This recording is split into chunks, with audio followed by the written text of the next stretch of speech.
And we are live. Welcome back to another great show of Dr. J Radio Live. Of course, I'm your host, Dr. J, broadcasting from the city of Chapo. That's right, Los Angeles, California. People can call it a whole bunch of different things. And we are joined by my good friend and brother from another mother. As you guys all know, that I've always liked federal officers because I am the son of a police officer and just found them fascinating. Whether it be the CIA, NSA, DEA, FBI, CBP, Secret Service, and all the alphabet soup agencies, I've always been interested. So without further ado, it's been about a year because of the shutdowns and things that affected me adversely, that we've been trying to make this happen because my guest has a book that was the basis of the interview today. But we decided we're going to cover a few more things because I think the book itself deserves at least a 2-hour by itself. So let me introduce back the one and only Mike Vigil, or Mike Vigil properly. Mike, welcome back. Thank you, Dr. J. It's good to be back. It's a pleasure to have you. So let's go back to when did you join the DEA, and what made you want to join the DEA as opposed to FBI, CBP, which I believe you worked at CBP too, right? No, I didn't work for CBP, but what piqued my interest in terms of law enforcement was when I was a kid. I used to watch these old television cop movies, like Dragnet. I used to watch the FBI. And as a kid, you always want to be a fireman or a police officer. But it became my dream. And I went to New Mexico State University and got a bachelor's degree in criminology because I was determined to go into law enforcement, especially at the federal level.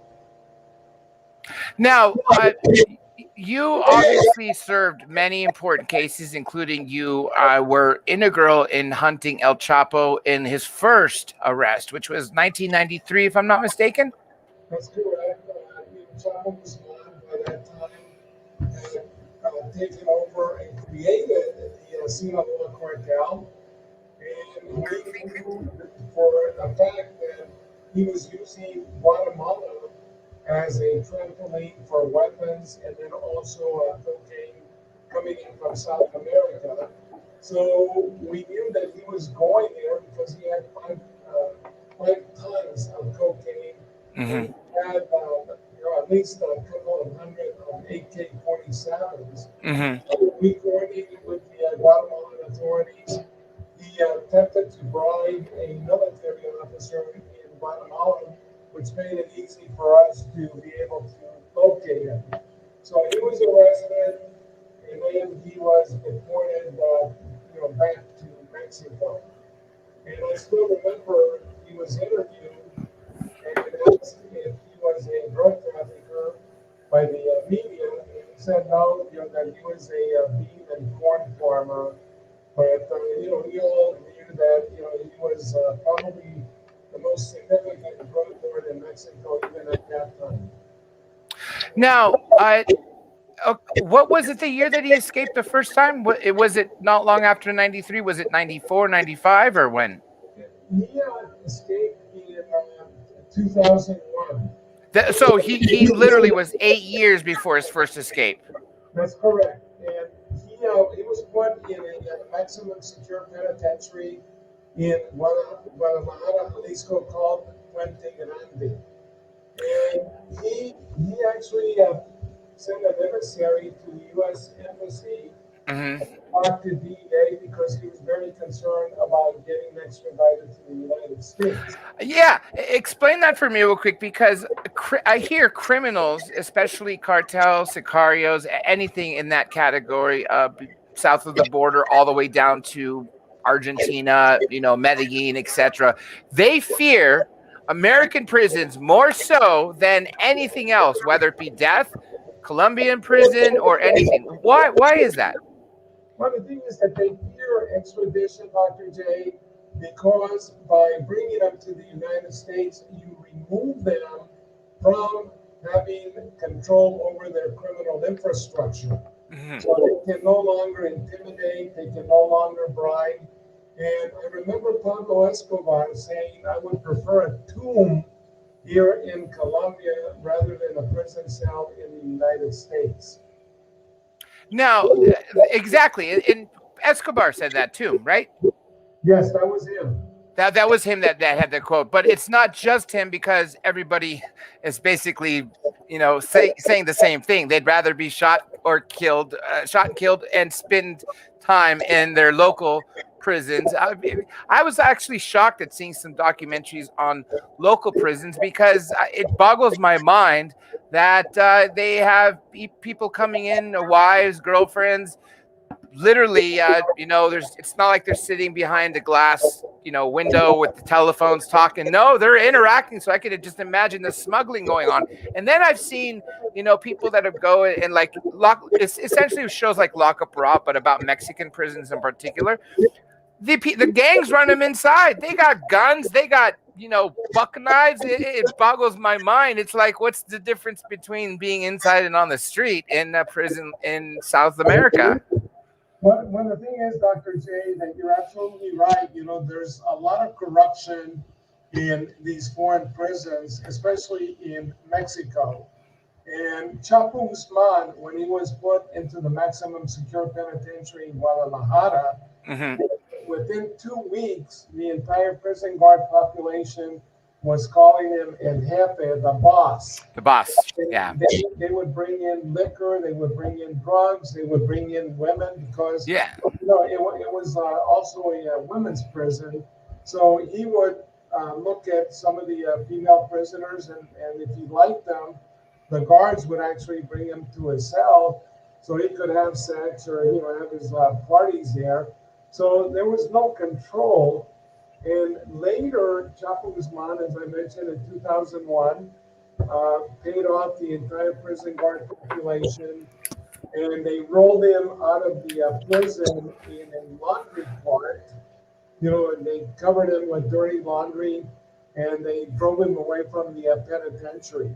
But even before that, he made contact with DEA in Mexico City. So he wanted to talk to them.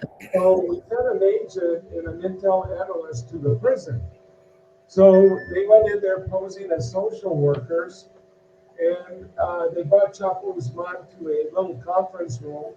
And the code word that they were to use so that Chapo Guzman would recognize him is the name Tito. So they told him the word Tito, and he got that look of shock on his face, and he fell to the ground and looked underneath the door to make sure that nobody was standing by or could listen.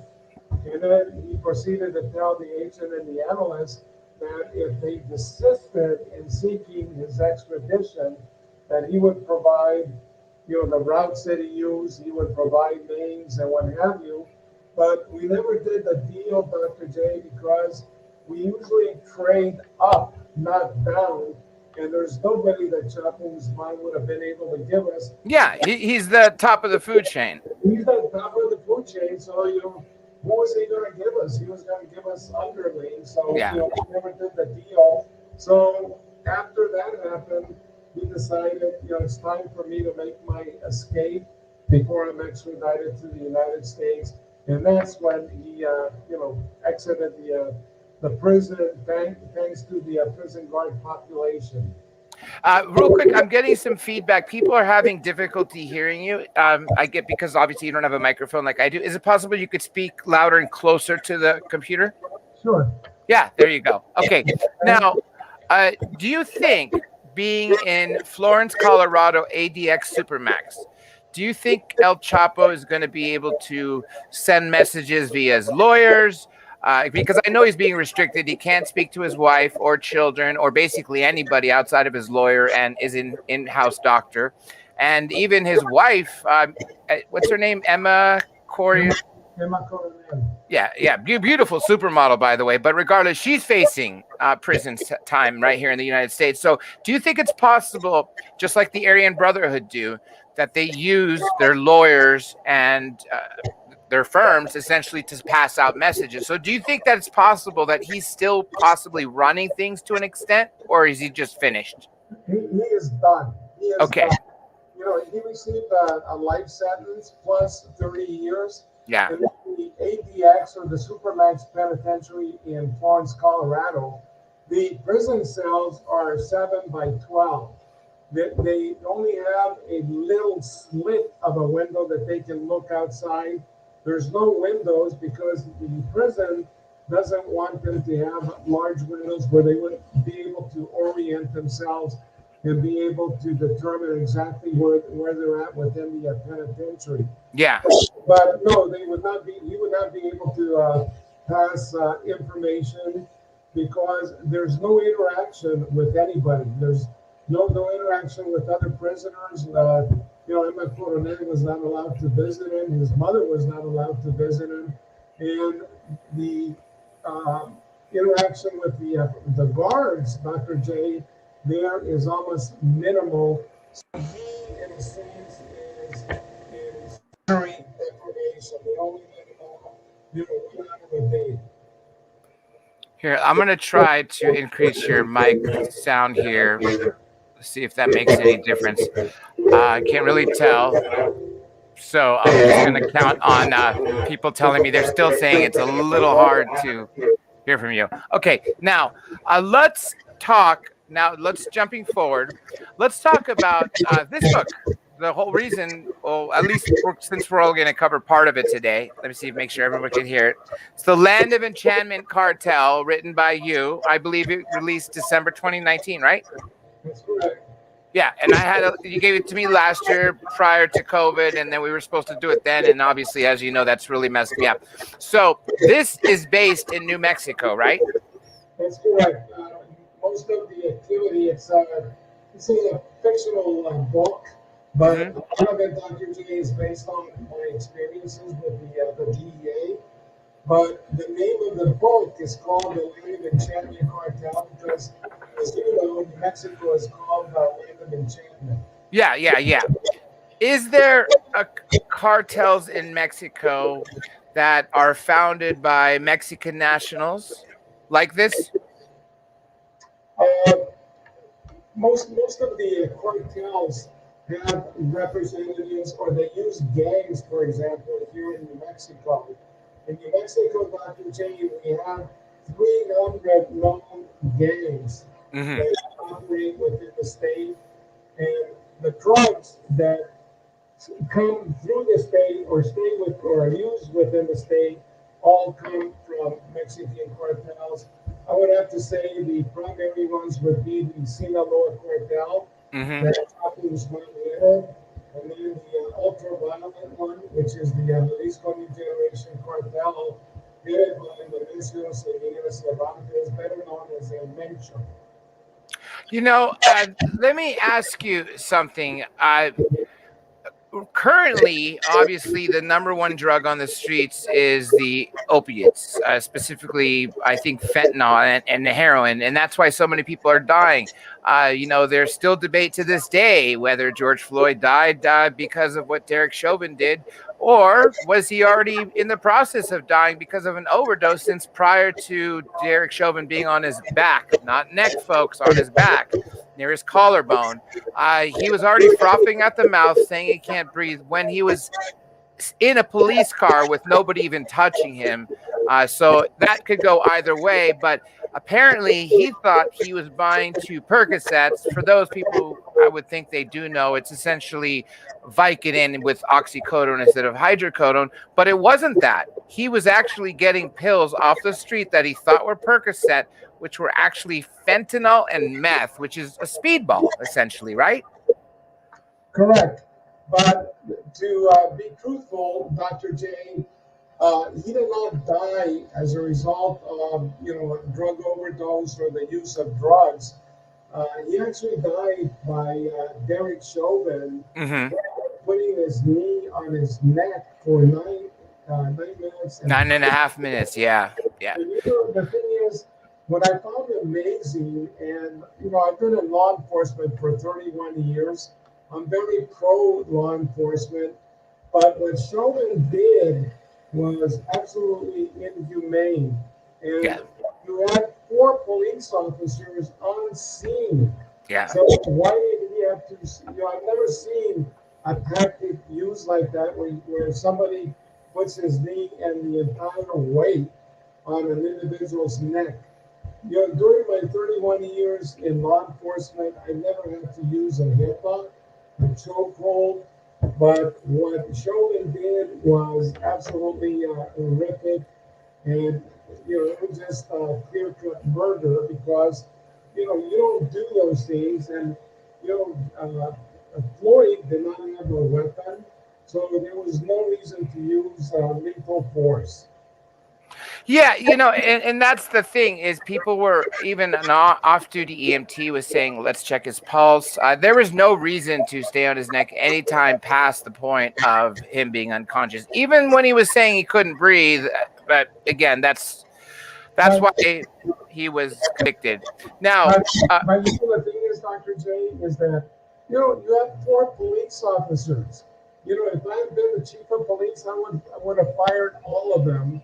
Because I would say, 4 of you cannot subdue 1 individual. I mean, that's unheard of. Yeah. And you know what? The other officers, now that he's been convicted, are probably going to face the same. And now, let me ask you, because obviously we got bad apples in everybody, in every group, right? But the problem I fear is that we have a mass exodus of good law enforcement. Now, being the son of a law enforcement officer, being friends with not just federal agents, but current and retired, and also LAPD, to homicide, to beat cops, and to other cities and even countries, I have great respect because when I've been in need, that's who I called. I've never really, outside of teens, when everybody's scared of, getting pulled over and whatever, possibly, getting a ticket, whatever it being. The point is I never have feared them in the sense, and I feel really sorry that they get the harassment they get. Do you think there's anything that's going to change? Because if they continue to leave, crime is just going to skyrocket. Here in California, specifically Los Angeles, with $150 million defunded a year from LAPD, we already have, just from about 15 months ago to now, an increase of 175% in homicides alone. That's almost 3 times the amount. What's the end game, do you think, that's going to happen? Is every police officer going to say, we're tired of being the pariah, and we quit? Or do you think something's going to change that's going to have people respect police officers the way they should have been and the way they were in the past? Well, I don't think that, we're going to have a mass exodus of police officers. I think that, there's a great number, the vast majority of men and women in law enforcement do an incredible job every day. They put their life on the line. Mm-hmm. And, they do it for all the right reasons. But as you stated, there's always a small core of individuals that do the wrong thing. And unfortunately, the entire bushel of apples mm-hmm. gets tainted. Yeah. But I think that police officers need more training. Mm-hmm. I think that the police agencies or police departments need to do a better job in terms of the psychological testing that they do of law enforcement to make sure that they're not going to go out there and do something insane, and that they're not going to engage in racist policing. So they have to do a better job in that regard, and weed out these individuals. The other thing also, Dr. J, you saw the shooting of the female officer that yelled taser, taser, taser, and then she reached the wrong firearm instead of the taser. Shot the black kid in the torso. Mm-hmm. People say, "Oh, well, she had 26 years of experience." Well, not necessarily. I correlate experience with doing things, getting engaged in arrests and raids and search warrants and what have you. And unfortunately, there's a lot of police officers that have been on the job for a long period of time and have not engaged in a lot of law enforcement, what I would consider to be in the trench law enforcement, and therefore, they make mistakes.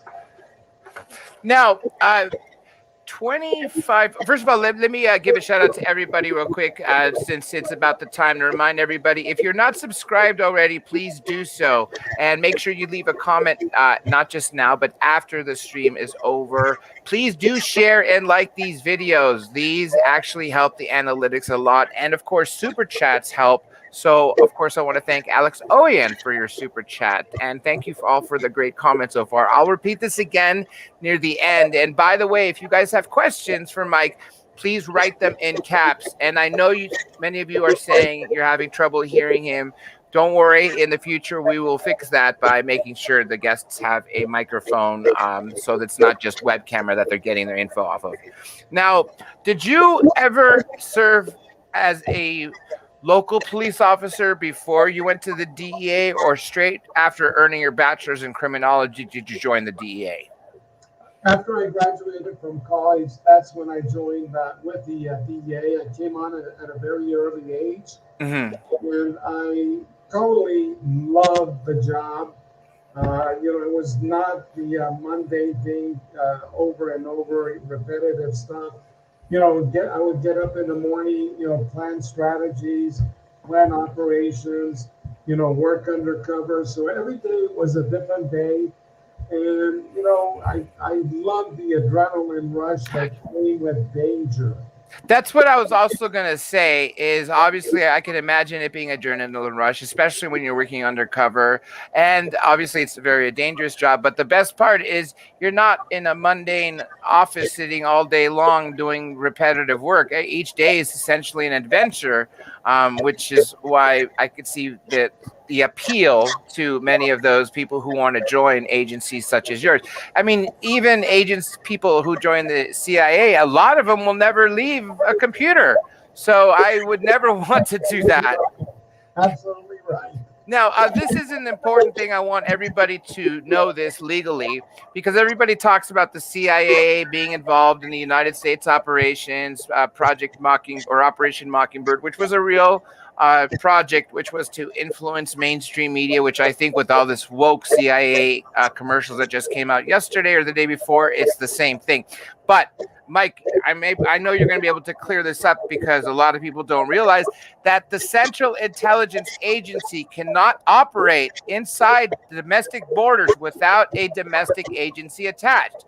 So if the CIA is going to do anything within the United States, say they wanted to follow, Mrs. Guzman, well, then they have to work with the FBI. So those people who think the CIA is behind everything that's happening in the United States is patently false.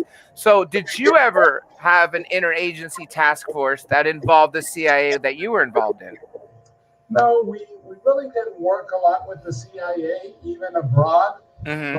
You make a very good point, Dr. J, because the mandate for the CIA was only working outside of the United States.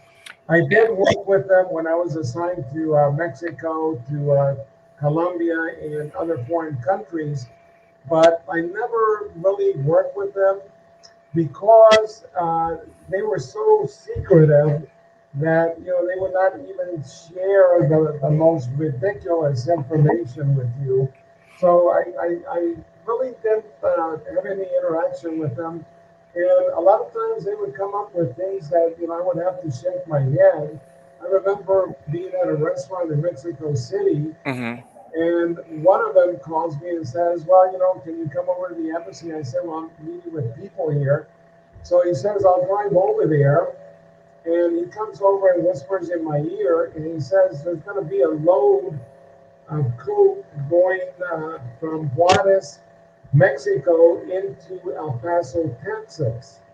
And I said, well, what do you want me to do with that? He said, I said, do you have anything more? He said, no.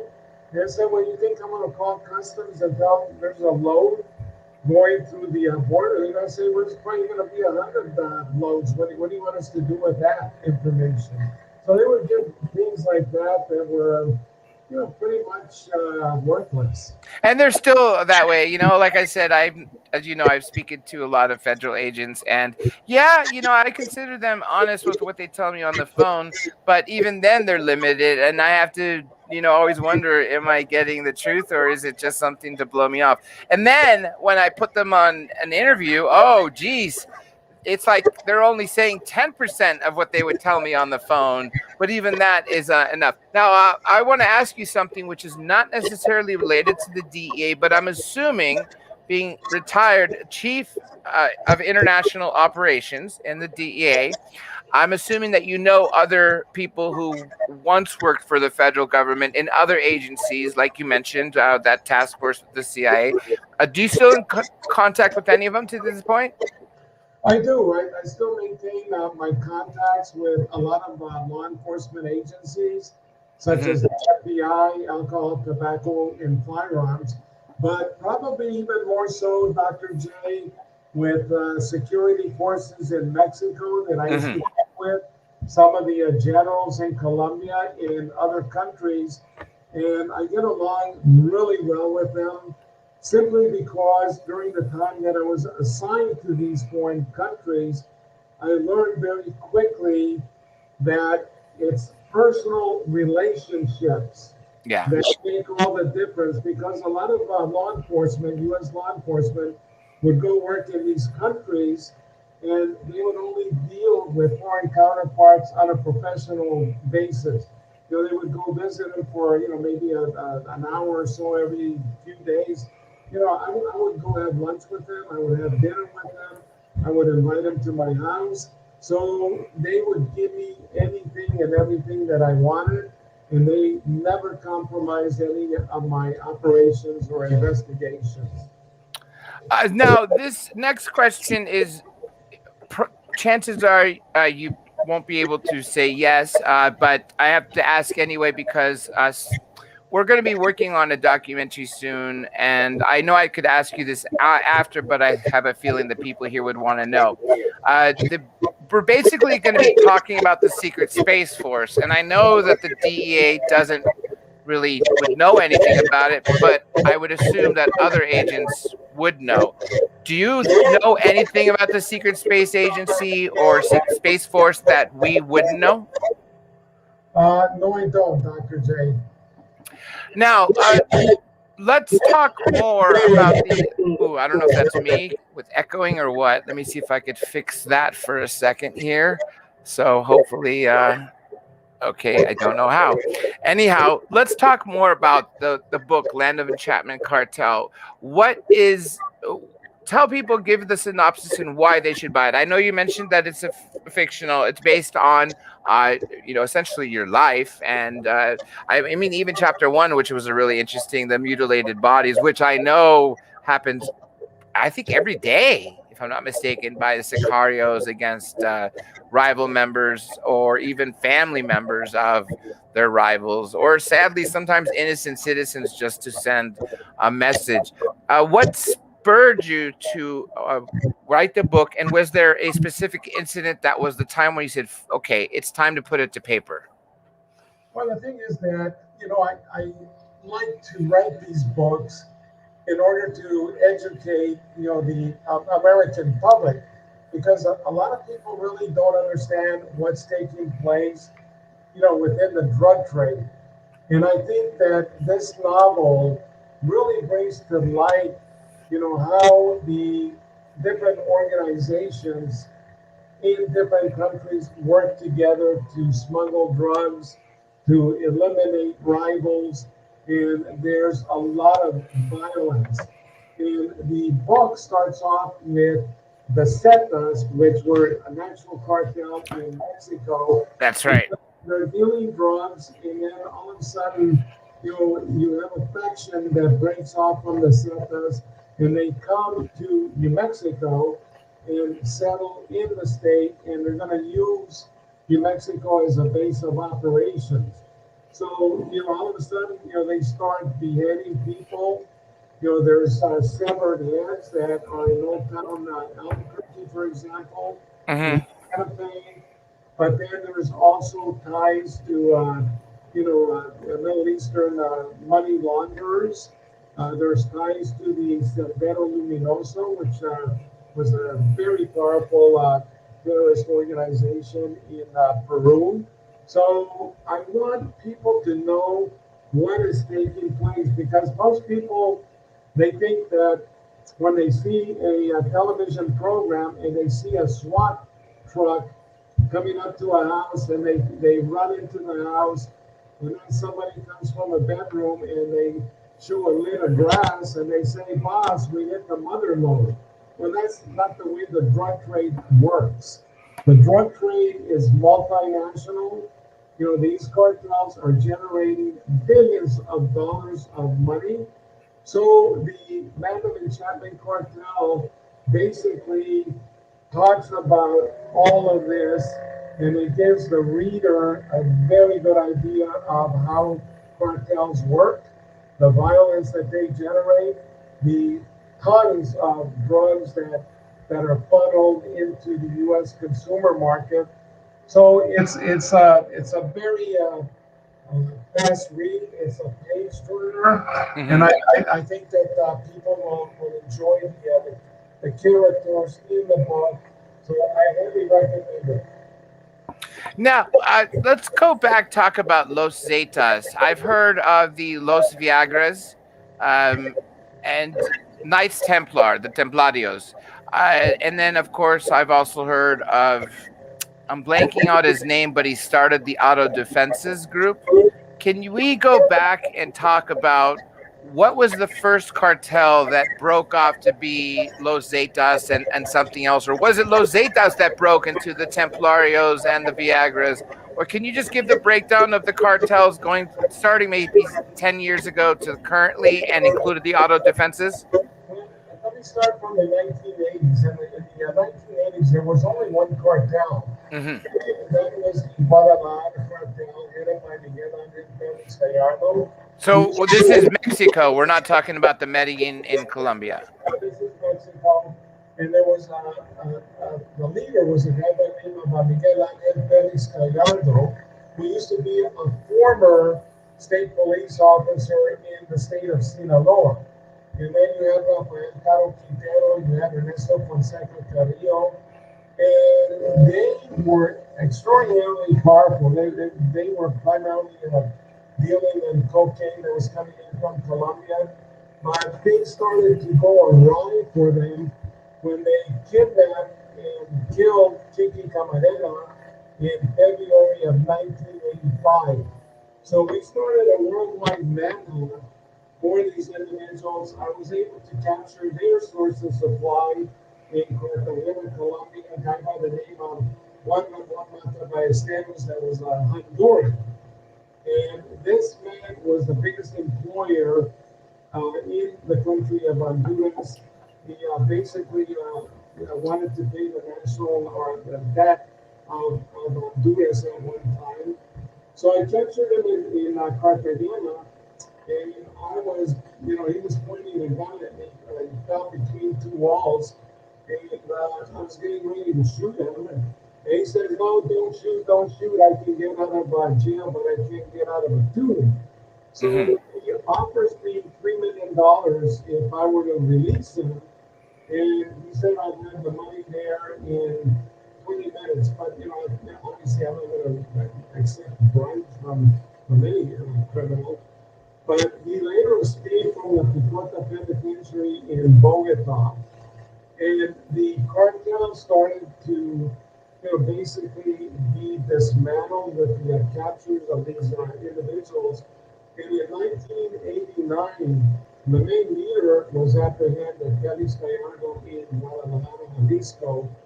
And that same year, the cartel fragmented. And Chapo Guzman created the Sinaloa cartel. The Félix brothers created the Tijuana cartel. And then the Lord of the Skies that used 727 jet aircraft to smuggle, like 10, 12, 15 tons of cocaine at a time. Amado Carrillo Fuertes took over the Tijuana cartel. We had the Gulf cartel. that was headed by Juan Garcia Abrego that we captured in Mexico when I was there. And then he was replaced by Ocean Cardenas Bien. Ocean Cardenas then started to hire deserters and people from Mexico's special forces. Mm-hmm. And they called them the Zetas. And these guys were just absolute killers. And they're the ones that started to behead and dismember people. They would leave a mountain of cadavers of torsos and legs and arms and on the outskirts of cities. So the Zetas during their heyday, they were definitely the most violent group. With the capture of Ocean Cardenas, I believe in 1993, the Zetas splintered away from the Gulf Cartel and they became their own independent cartel. So that's where they started to engage in battles with other cartels. We had the Knights Templar, Yeah. we had the Familia Michoacana, and then a lot of those were crippled. So right now, Dr. J, there's only two supersized cartels, and that's the Sinaloa cartel and then the Jalisco New Generation cartel. There's a lot of them that are still out there, but those are the only two powerful ones. There's a question from you here, Prince Vegeta son. Before I ask the question, I just want to be sure if when you say Bob Wood, are you referring to Robert Wood, the document guy from MJ12? I'll give him a moment to say that, but I don't know if you can answer this or not. Let me read it to you. It says, "Ask him, what does Boeing and Bob Wood have to do with the CIA?" Boeing? Yeah. I'm not familiar that Boeing has anything to do with the CIA. The CIA has always used, their own airlines. For example, they had Southern Air that they use. A lot of times they use Central American or South American airlines Mm-hmm. to, for example, when they were furnishing weapons to people that were fighting civil wars that were favorable to the United States. But I'm not familiar of the CIA using Boeing. No, 25, 30 years ago, I believe the number one drug that was being smuggled into the border was cocaine and methamphetamine, right? But then it switched to heroin with fentanyl. But if I'm not mistaken, isn't the most profitable thing to smuggle now is a human? Because if they get caught, they could bring back over to the border and they could pay to cross again. And on top of that, they could also be used as mules. So would you agree with that assessment that the most profitable thing to traffic right now is humans?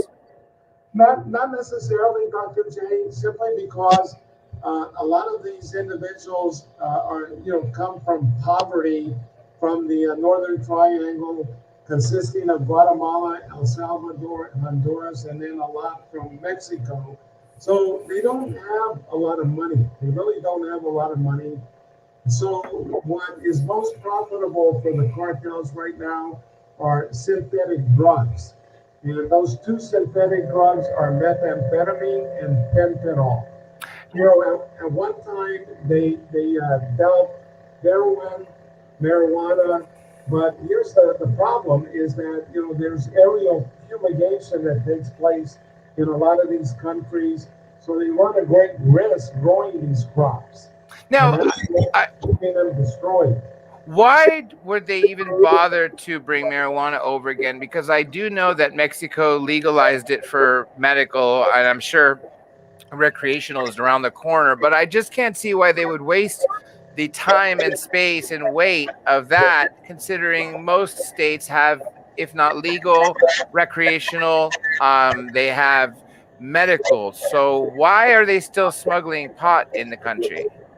They're still smuggling marijuana, but my prediction is that in the future they're probably going to move away from that. Mm-hmm. But they still smuggle it simply because they can offer better quality.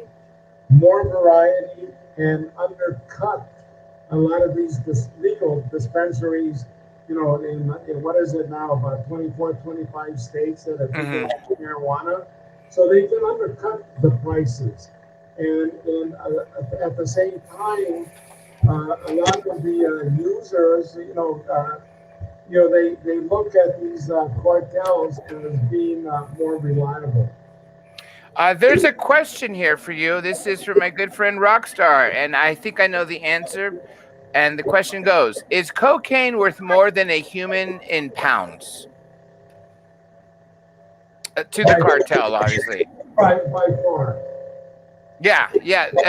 By far, because here's the long and short of it is that, for example, Chapo Guzman and the Mexican cartels can buy a kilo of cocaine in Colombia for about $2,000 a kilo.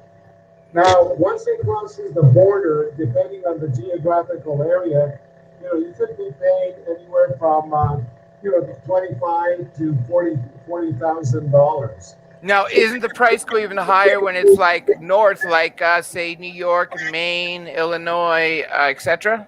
It does. It does. And if they smuggle it, for example, into Australia, Dr. J, a kilo in Australia will go for about 100,000. What about More than double than what it is here in the States. what about say Alaska? Because I would imagine that is really tough to bring anything to. Well, they still get it into Alaska, but the primary destination for the cartels, both Mexican, Colombian, and others, is the United States. Yeah, yeah. Um, Here's a couple things for you. Let me ask you. Oh, I wanted to ask you, have you heard about this Nevada case, a man on death row, and apparently that the United States has had trouble getting the proper drugs for execution, and the judge with going back and forth for I don't know how many weeks, if not even months and years, finally agreed to allow him to be executed with fentanyl. Um, have you ever heard of that being done before? I mean, is that the way it's going to be done in the future? Because it sounds to me like he's getting a good way out. It's going to basically OD in a big high. Well, I remember a few years ago, Dr. J, I received calls from people that, that dealt with executions. Mm-hmm. And, they were, basically looking for drugs that they could use to humanely execute individuals that have been given the death sentence. But I think that fentanyl, could possibly be the way of the future. I'm Mm-hmm. not sure, but I know that I was hospitalized and I had major surgery, and they were giving me fentanyl as a result of the pain. And I didn't get high. The only thing I felt was, basically, just a calm, just a calm and, no anxiety. Now, let's talk about carfentanil. That was something that I didn't know about, I think, until a few years ago. 3 or 4 interviews when you were telling me about it, and I remember an image I pulled up showed heroin in a vial, and then the comparison equivalent of fentanyl, which would equal whatever the amount was with heroin. And then when it showed the carfentanil equivalent of fentanyl and heroin, what how much carfentanil it took to equal whatever weight was for heroin, was a speck. One speck of carfentanil was like at least a gram or 10 grams of heroin, and a vial worth of fentanyl. When was this created? Because if fentanyl is in micrograms, I've heard of people dying, adult police officers, even at least I know of one case where he touched something, a speck was on his skin, went into him, and he died. Was that carfentanil? Was that fentanyl? Because if it's carfentanil, if it was just fentanyl and that killed him, I can't even imagine how many people would die with one speck of carfentanil. Well, let me put it into perspective. Fentanyl is a very potent painkiller. Yeah. Fentanyl is 50 times stronger than heroin and 100 times stronger than morphine. When Hmm. you look at carfentanil is 1,000 times stronger than heroin, Hmm. and it's actually an animal tranquilizer that they use like for big game like elephants. So you're absolutely right, Dr. J. A speck, like the equivalent of like a couple of grains of salt, Hmm. if it gets into your system, it can kill you. Here's a couple more questions for you. This is Brett S. And I'll just put it up for everybody to see. Says, how does he feel about all the corruption from the CIA, FBI, and undermining the president? Which president is that? Well, I would think President Trump, but I'm wondering if he's referring to Joe Biden.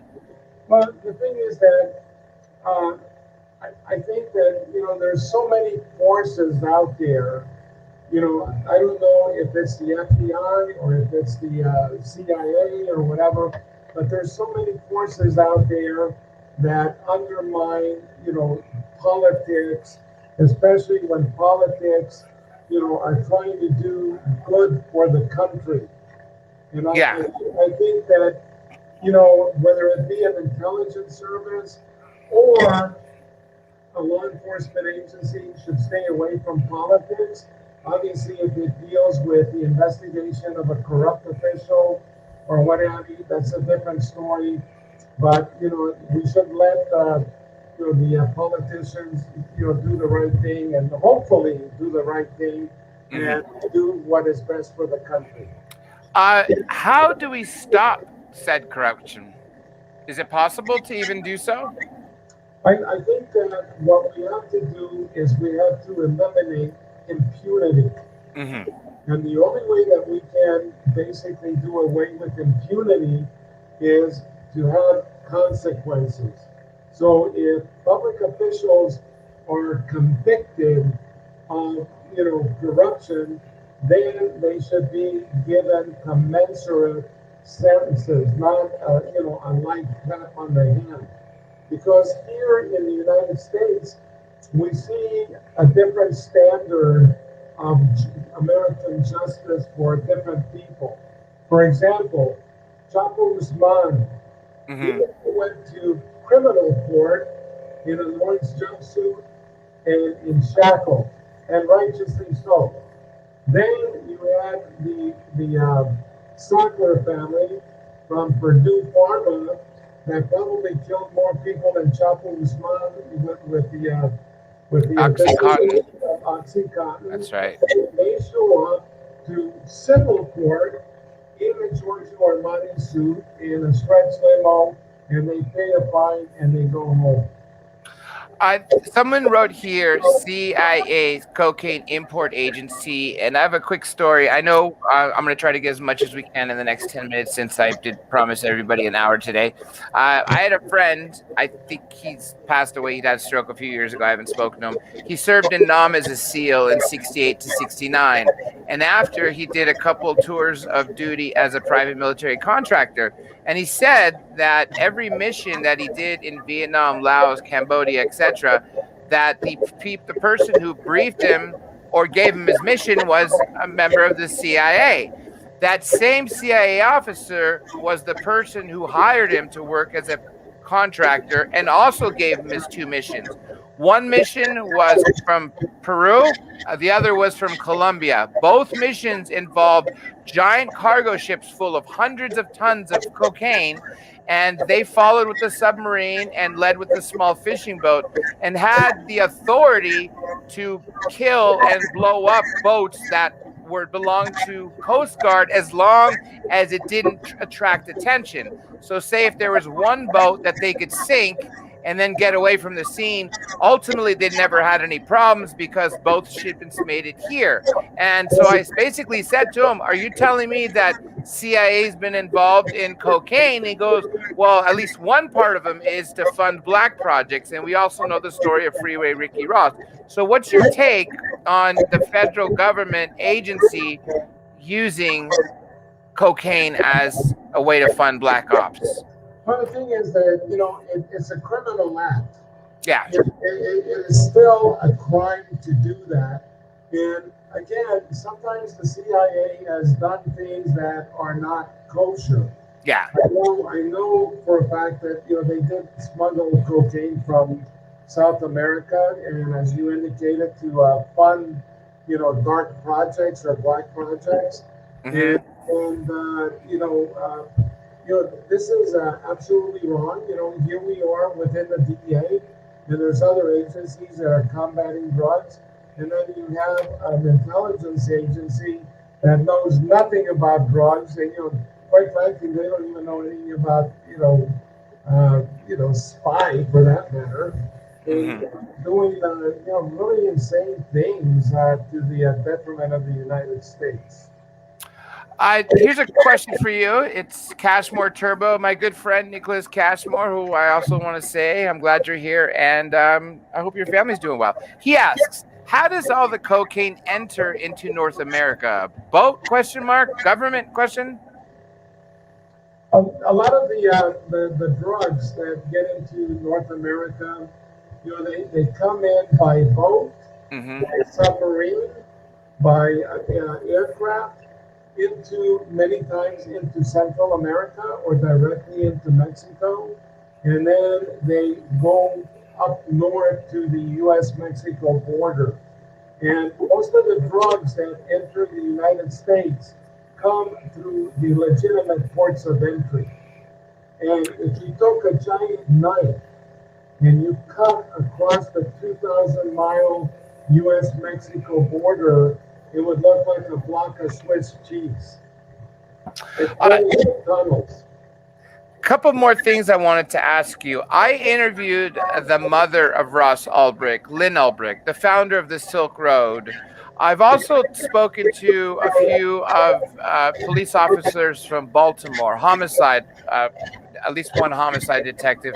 And his personal opinion was that places like the Silk Road should have never been shut down because it takes drug dealing off the streets and essentially puts it in a safe zone where people don't interact physically.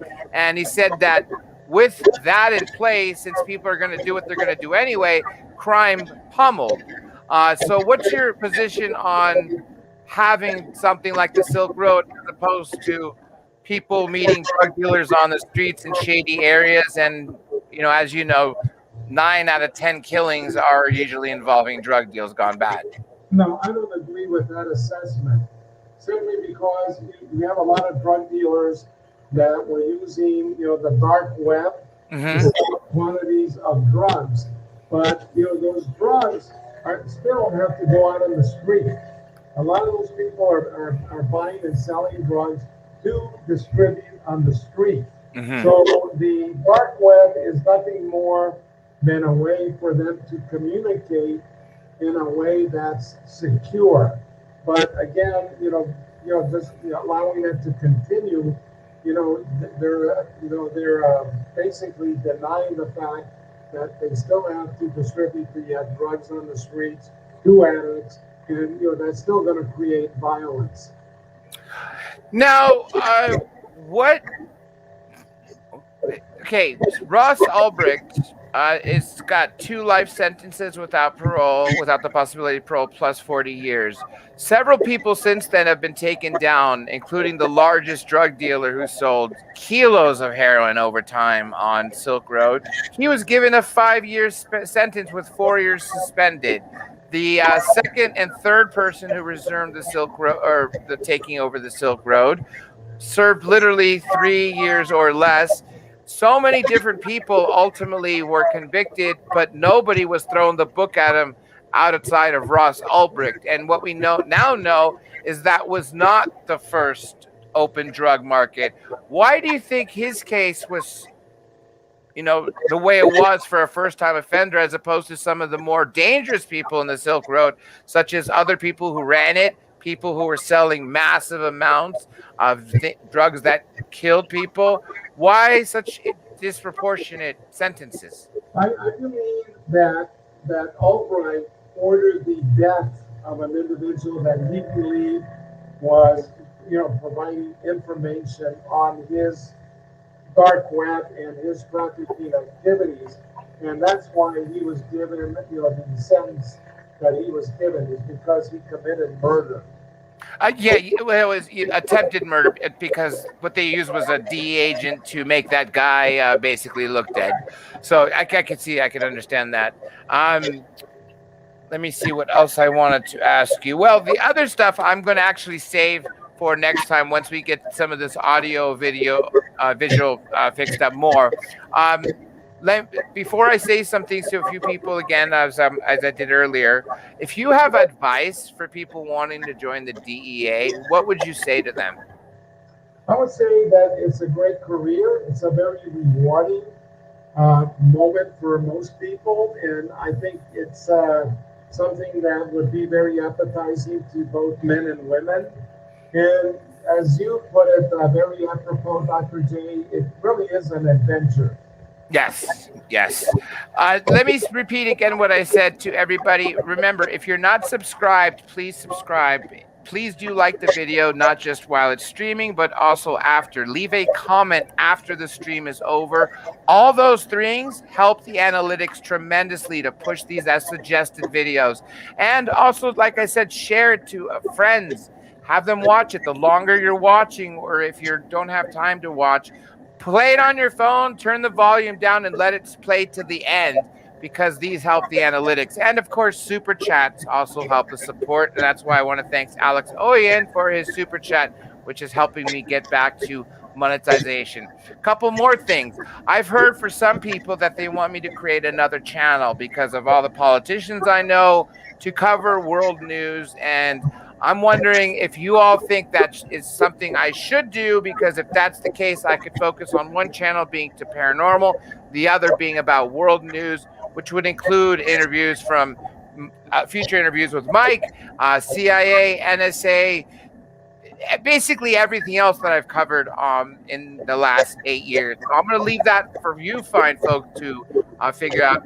Keep posted to YouTube to see what's going to happen tomorrow, assuming I do plan on something tomorrow, but chances are I will. And aside from that, I guess I'll catch you guys on the flip side. Now, I'm going to turn it back over to my dear friend and my brother from another, Mike Vigil, to basically talk about where people can buy his book. And Mike, also, if you have one final statement for everybody, what would you say? I would say that, stay safe, stay away from drugs, and remain healthy. And I want to do a shout out for all the first responders, for all the doctors, nurses that have been combating COVID, and to the great city of Los Angeles, my deepest regards. And the book can be purchased on Amazon. If you go on there and you put the title, Random Enchantment Cartel, and put my name in there, Mike Vigil, it'll pop up. Oh, one more thing. Since I know you're on TV a lot, and including Netflix, let's tell people where they could see you. I'm on different channels. They can see me on the Reels channel, Gangsters, on America's Most Wanted, on the History channel, the Rise and Fall of Chapo. I'm also on the American Heroes channel, Manhunt, Kill or Capture, and then Netflix, Drug Lords. So I'm on probably about 5 channels. I just did a documentary on Chapo Guzman that will probably be coming out at least within the year. Yeah, and everybody, I suggest you do check out IMDb. I did actually. It was ironic because I wasn't expecting to see Mike, and I was watching Netflix. And sure enough, I saw Mike. I had to call him. I'm like, Mike, I'm watching you on TV right now. So it's a small world. Well, with that being said, folks, fine, dear fine friends, Mike and I are officially signing off. We'll catch you on the flip side. And